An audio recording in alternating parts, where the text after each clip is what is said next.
నమస్తే, welcome to our channel. నేను సిరి. జోగి రమేష్, దేవినేని అవినాష్ ఎక్కడ? ఇప్పుడు మనం చూస్తున్నట్టయితే సురేష్ని అయితే అరెస్ట్ చేయడం జరిగింది, లేల అప్రెడ్డిని కూడా అరెస్ట్ చేయడం జరిగింది. అయితే ఇప్పుడు మరి వీళ్ళిద్దరు ఎక్కడ ఉన్నారు? ఎవరైనా మరి వాళ్ళని దాచిపెట్టారా, లేకపోతే వాళ్ళు ఎక్కడైనా అజ్ఞాతంలోకి వెళ్ళిపోయారా? సో ఈ అంశాన్ని మనకు వివరించడానికి మనతో పాటు ఉన్నారు ప్రముఖ రాజకీయ విశ్లేషకులు కిలార్ నాగార్జున గారు. నమస్కారం సార్. నమస్తే సార్. ఇప్పుడు మనం చూస్తున్నట్టయితే గతంలో ఏదైతే టీడీపీ కార్యాలయం ధ్వంసం చేసిన విషయమే కావచ్చు, లేకపోతే చంద్రబాబు నాయుడు గారి ఇంటి మీదకి దౌర్జన్యానికి వెళ్ళిన విషయమే కావచ్చు, ఇందులో అప్పట్లో పోలీసులు కొంత అంటే అరెస్టులు చేయకుండా జాప్యం చేసింది మనం చూసాం. ఇప్పుడు ఈ కేసులు బయటకు వచ్చాయి, ఒక్కొక్కరికి అరెస్ట్ అయితే జరుగుతుంది. కానీ ఏంటంటే కొంతమంది కనిపించట్లేదు అరెస్ట్ చేయడానికి. అంటే వీళ్ళ కోసం బృందాలుగా పోలీసులు ఏర్పడి వెతకాల్సిన పరిస్థితి వచ్చింది.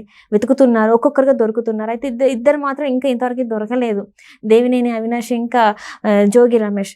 సో మరి వీళ్ళ పరిస్థితి ఏంటంటారు? వీళ్ళు ఎప్పుడు అరెస్ట్ అయ్యే అవకాశం ఉందంటారు? మరి పోలీసులు తలుచుకుంటే పెద్ద కష్టమేం కాదమ్మా, తలుచుకున్నారు కాబట్టి తొందరలోనే రేపు ఎల్లుండో వింటాం మనం. అయితే కర్మ సిద్ధాంతం అనే ఒకటి ఉంటుంది. ఏంటంటే మనం ఏం చేశామో అదే ఫలితం మనకు వస్తుందని పెద్దలు ఎప్పటి నుంచో మనకు చెప్తూ వస్తున్నారు. అధికారంలో ఉండి అధికార మతంతో మనం ఏం చేసినా చెల్లుబాటు అయిపోతుంది అనేటువంటి భావనలో ప్రవర్తిస్తే అధికారం పోయిన తర్వాత ఇలాంటి పరిస్థితులే వస్తాయి. అయితే ఇక్కడ జగన్మోహన్ రెడ్డి గారి గొప్పతనాన్ని మనం చెప్పుకోవాలి. గొప్పతనం ఎందుకంటున్నానంటే వీళ్ళు ఇలాంటి చర్యలన్నీ చేయటానికి కారణం, వీళ్ళని ప్రేరేపించినటువంటి వ్యక్తి జగన్మోహన్ రెడ్డి గారు. ఆయన ఒక భావన కల్పించారు ఈ క్యాడర్లో అంతా. ఏంటంటే చంద్రబాబు నాయుడు గారిని ఎవరు ఎక్కువ బూతులు తిడితే వాళ్ళకి పదవులు వస్తాయి, చంద్రబాబు నాయుడు గారి మీదకి ఎవరికి వెళ్తే వాళ్ళకి పదవులు వస్తాయి అనేటువంటి ఒక భావన వైఎస్ఆర్సీపీ నాయకులందరిలో కలిగింది. కొడాలి నానికి మంత్రి పదవి ఇవ్వటం, అలాగే రోజాకి మంత్రి పదవి ఇవ్వటం, ఇలా చూసిన తర్వాత ఏంటంటే అది క్వాలిఫికేషన్ లాగా తయారైంది. సో జోగి రమేష్ ఆయనకి మినిస్ట్రీ పదవి కావాలని ఎప్పటి నుంచో కోరిక, కాబట్టి ఆయన ప్రతాపం ఆయన చూపించుకోవాలని చెప్పేసి ఎక్కడో అయ్యనపాత్ర గారు ఒక మాట అన్నారండి జగన్మోహన్ రెడ్డి గారిని. జనాన్ని వేసుకొని కర్రలుగా రాడ్లు పట్టుకొని చంద్రబాబు నాయుడు గారి ఇంటి మీదకి బయలుదేరారు. సరే, అది అక్కడ దాకా పోనివ్వకుండా నిరోధించారు, అది వేరే విషయం. సో అది అయిన వెంటనే ఆయనకి మినిస్టర్ పదవి వచ్చింది, అది అండర్లైన్ చేసుకోవాల్సింది మనం. కాబట్టి ఏంటంటే జగన్మోహన్ రెడ్డి గారు వీళ్ళందరినీ అలా ట్రైన్ చేశారు, ఒకటి.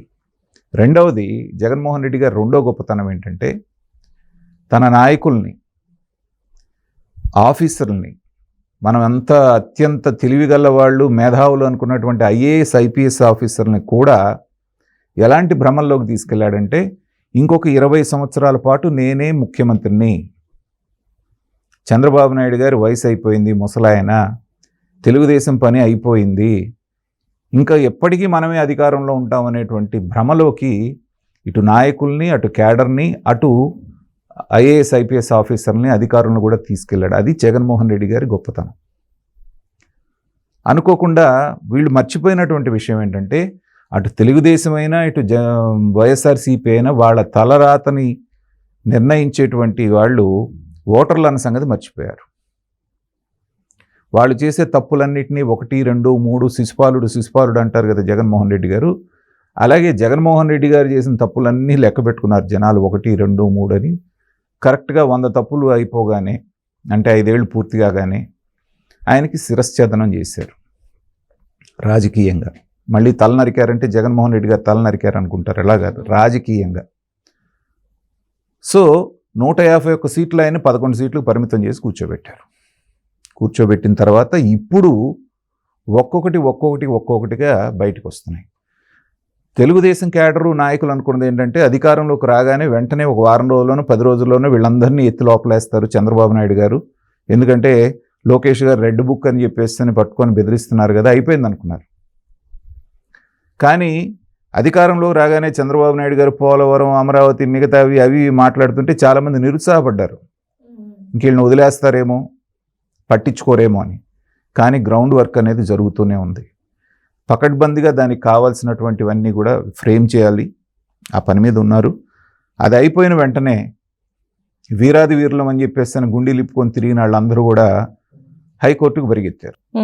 అదే చంద్రబాబు నాయుడు గారు బెయిల్ కోసం వెళ్తే మీరు నిర్దోషి అయితే బెయిల్ ఎందుకు మీకు, మిమ్మల్ని నిర్దోషిగా ప్రూవ్ చేసుకున్నాక బయటికి రావచ్చు కదా అన్నవాళ్లే వీళ్ళందరూ మహానుభావులు. కానీ వీళ్ళు మాత్రం కేసు పడ్డదనగానే యాంటిసిపేటరీ బెయిల్కి వెళ్ళారు. కుదరదు అని హైకోర్టు చెప్పేసింది.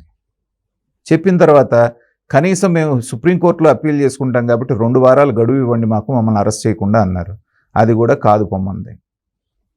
వెంటనే పలాయనం చిత్తగించారు. సో నందిగం సురేష్ గారిని ఏమో అక్కడ అరెస్ట్ చేశారు. ఇవాళ లేళ్లారెడ్డిని కూడా అరెస్ట్ చేశారు. జోగి రమేష్, అవినాష్ ఎక్కడున్నారు అనేటువంటిది ఇంకా ట్రేస్ చేస్తున్నారు. నాకు తెలిసి 1-2 రోజుల్లో వాళ్ళని కూడా పట్టుకొస్తారు. దేశం దాటి వెళ్ళకపోతే వెళ్ళేటువంటి ఛాన్సులు పెద్దగా లేవు. అంటే ఇక కొన్ని వార్తలు కూడా వస్తున్నాయి సార్. ఏంటంటే యలహంకలో అక్కడ కొంతమందిని ఎవరెవరైతే ఇట్లాంటి అరెస్టులకి దగ్గరలో ఉన్నారో వాళ్ళందరినీ ఒక్కొక్క చోట అయితే దాచిపెట్టారు అని చెప్పేసి కూడా వాళ్ళే, అంటే ఎవరైతే జగన్మోహన్ రెడ్డి గారికి తెలిసే వాళ్ళని దాచిపెట్టారని చెప్పేసి కూడా కొన్ని వార్తలు అలా దాచిపెట్టాల్సిన పరిస్థితి కనుక వస్తే ముందు నందిగం సురేష్నే దాచిపెట్టేవాడు జగన్మోహన్ రెడ్డి గారు. ఎందుకంటే జగన్మోహన్ రెడ్డి గారికి అత్యంత ఆప్తుడైనటువంటి వ్యక్తుల్లో ఈ నందిగం సురేష్ అనేటువంటి వ్యక్తి ఒకళ్ళు. ఎందుకంటే ఎవరి మీద వ్యతిరేకంగా మాట్లాడిన గవర్నమెంట్కి, తెలుగుదేశం కార్యకర్తలు ఎవరన్నా ఏదైనా చేసినా వాళ్ళ మీద SC ST అట్రాసిటీస్ కేసు పెట్టించడంలో ఈ నందిగం సురేష్ అనేటువంటి వ్యక్తిది ప్రధాన పాత్ర. కొన్ని వేల SC ST కేసులు అనేటువంటివి తెలుగుదేశం నాయకుల మీద, కార్యకర్తల మీద పెట్టించినటువంటి ఘనుడిది. ఆ విధంగా జగన్మోహన్ రెడ్డి గారికి అత్యంత ఆప్తుడు. అలాంటి పాసిబిలిటీ ఏదన్నా ఉంటే అక్కడ ఉన్నటువంటి యలహంక ప్యాలెస్లో మొట్టమొదట అతిథిగా ఈయన్నే పెట్టుకునేవాడు జగన్మోహన్ రెడ్డి గారు. ఇప్పుడు ఆయనకి దిక్కులేగా ఏ కేసు వచ్చి ఇదవుతుందా, మద్యం కేసా, ఇంకోటి కేసా, ఇంకొక కేసా అనేటువంటి దాంట్లో ఆయనే కంగారు పడుతున్న టైంలో వీళ్ళని కాపాడే పని ఆయన చేయడు. సో దురదృష్టకరమైన విషయం ఏంటంటే తప్పు చేసి కుట్ర చేసి దొరికిపోయిన తర్వాత కూడా ఇవాళ నందిగం సురేష్ భార్య బయటకు వచ్చి మాట్లాడుతోంది విలేకరులతోటి, మేము ఎస్సీలం కాబట్టి మమ్మల్ని ఇలాగ వేధిస్తున్నారు అని కులం కార్డు తీసుకొస్తున్నారు అక్కడ. అంటే ప్రజలు మీకు ఓట్లేసి మిమ్మల్ని గెలిపించినప్పుడు మీరు ఎస్సీలను గుర్తు రాలేదు. మీకు ఒక పార్టీకి గుండెకాయ లాంటి ప్రధాన కార్యాలయం మీదకి వెళ్ళి మీరు ధ్వంసం చేసినప్పుడు మీ కులం జ్ఞాపకం రాలా, దానికి పథక రచన చేసినప్పుడు. కానీ దొంగ దొరికినప్పుడు మాత్రం కులం వస్తుంది. కాబట్టి ఈ కులం అనేటువంటి కార్డుని వాడుకోవటం అనేటువంటిది బాగా అలవాటైపోయింది రాజకీయ నాయకులకి. అలాగే జోగి రమేష్ గారి అబ్బాయిని అరెస్ట్ చేసినప్పుడు కూడా అతను ఏమన్నాడు, ఇది జోగి రమేష్ కుటుంబానికి జరిగినటువంటి అవమానం కాదు, పూర్తిగా గౌడ సమాజానికి మొత్తానికి, గౌడ కులానికి మొత్తానికి జరిగినటువంటి అవమానం. నువ్వు నీ కొడుకు తప్పుడు పని చేస్తే మిమ్మల్ని తీసుకెళ్ళి లోపలేస్తే గౌడ కులానికి నీకేంటి సంబంధం ఈ కేసుకి? ఇది ఒక ఫ్యాషన్ అయిపోయింది. ప్రతిదానికి కులాన్ని తీసుకురావడం. కాబట్టి ఏంటంటే అక్కడ ఉన్నటువంటిది చంద్రబాబు నాయుడు గారి గవర్నమెంట్ 3 సార్లు ముఖ్యమంత్రిగా చేసి మళ్ళీ 4వ ముఖ్యమంత్రిగా వచ్చారు. ఏ పని కూడా తొందరపడి చంద్రబాబు నాయుడు గారు చేయరు. ఆయన 45 సంవత్సరాల రాజకీయంలో మీరు ఎప్పుడు చూసినా కూడా అవకాశం కోసం ఓపికగా ఎంతకాలమైనా వెయిట్ చేస్తారు. ఏదైనా చేయాలి అంటే పకడ్బందీగా దాన్ని ఆయన ఎగ్జిక్యూట్ చేస్తారు. సో చర్య అనేటువంటిది ఇప్పుడు మొదలైంది.